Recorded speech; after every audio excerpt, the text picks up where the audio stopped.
VGA audio while having a VGA adapter for your monitor that doesn't have any HDMI.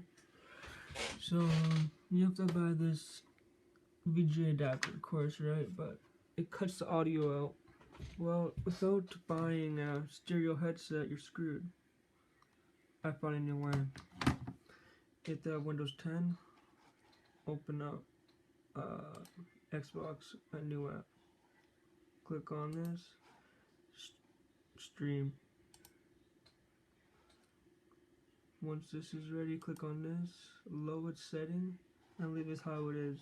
Just means there's no quick control or whatever. Just leave it how it is. And now I'm putting the iPad down. I need to switch to my Xbox.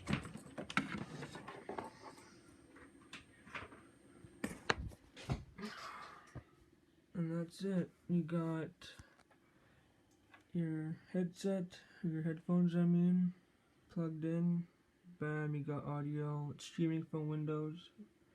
And if you want to hook up a headset to your controller, you have to plug in your headset before you stream it, or it's glitchy as fuck. So yeah. And that's just because the bright ass blue light irritates my eyes.